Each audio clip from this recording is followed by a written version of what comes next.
క్రీడాకారులకు భద్రాచలం సినిమాలోని శ్రీహరి గారి పాత్ర ఆదర్శప్రాయమైంది. హీరోగా ఎంతో మంచి పేరు పొందినా కూడా ఇతర పాత్రలను చేయను అని ఎప్పుడు వారు అనలేదు.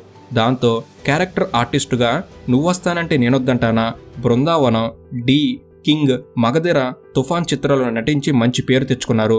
అంతేకాకుండా హీరోగా శ్రీహరి గారు దాదాపుగా 28 చిత్రాల్లో నటించారు. వీరి సినిమాల్లో ఆయన నటనకు గాను ప్రజలు శ్రీహరి గారికి రియల్ స్టార్గా పేరునిచ్చారు. ఇలా వెండి తెరకు పరిచయమైన శ్రీహరి గారు విలన్గా, క్యారెక్టర్ ఆర్టిస్టుగా, హీరోగా ఎన్నో సినిమాల్లో నటించి తెలుగు ప్రేక్షకుల మనసుల్లో స్థానాన్ని పొందారు. రామ్ చరణ్ గారు హీరోగా నటించిన మగధీరాలో షేర్ ఖాన్ పాత్రతో అందరినీ ఆకట్టుకున్న ఆయన ఆ పాత్రకే వన్నె తెచ్చారు. ఇక నువ్వొస్తానంటే నేనొద్దంటున్న సినిమాలో అన్నగా ఆయన నటన చూసిన ప్రేక్షకులు అన్నయ్య అంటే ఇలానే ఉండాలి అనేంతగా ఆయన నటించారు. ఇక మంచు విష్ణు గారు హీరోగా నటించిన డి సినిమాలో శ్రీహరి గారి నటన గురించి ప్రత్యేకంగా చెప్పక్కర్లేదు.